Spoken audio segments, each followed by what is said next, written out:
In First Chronicles chapter 21, you find out itong si David, magkoconduct siya ng survey. And the guy who incited him to do this survey was the guy who was opposing Israel. At ang sabi daw dito, ito ay si Satan.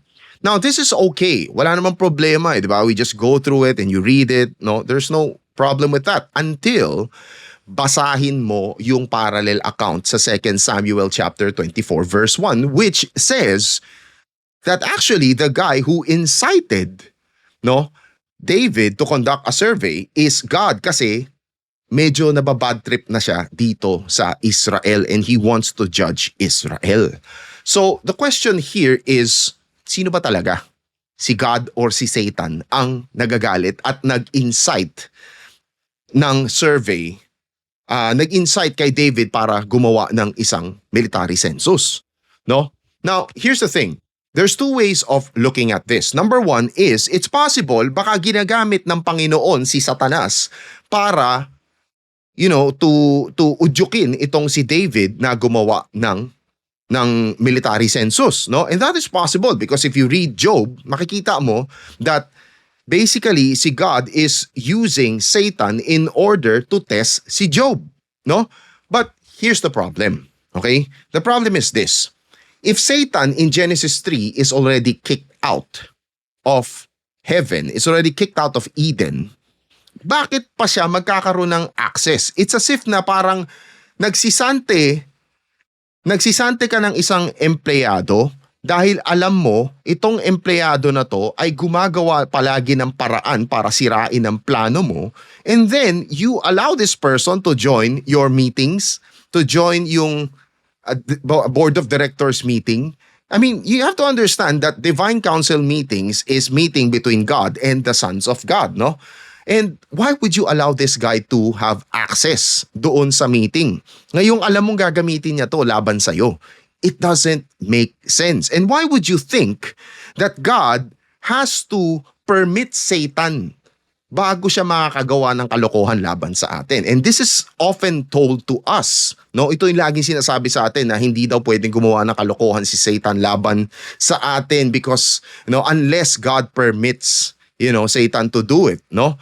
Well, this brings me to my second possible solution, and that is maybe we just don't understand how the word Satan is used in the Old Testament. No problem in the New Testament kasi in the New Testament, alam natin this is referring to a specific person.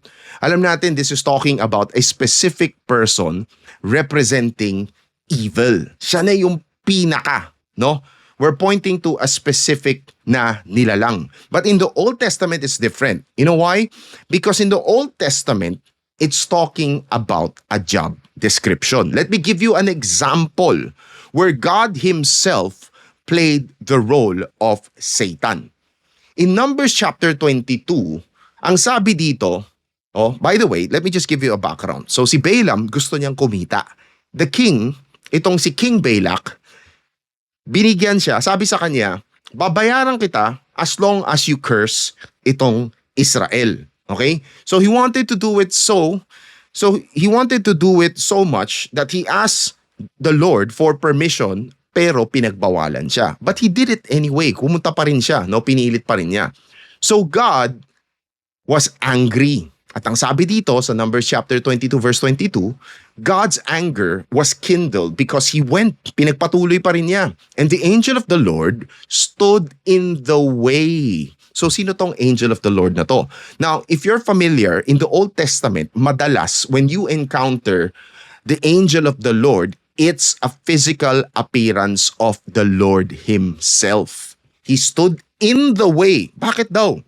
Kasi hinaharangan niya for an adversary against him. So in short, God was standing as an enemy against Balaam. Because the word Satan or adversary here, it simply means enemy. It's a function. No, it's not saying that God is Satan, but what this is saying is that God is functioning as an enemy at this point, no, against itong si Balaam. He was acting as an opposing force, an opposition against itong si Balaam.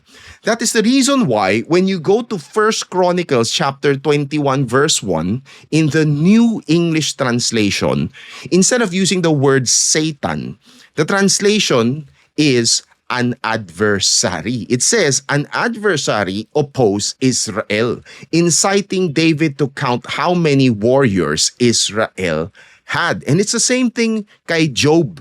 Sa Job, the Satan figure is actually employed by God Himself. Kasama.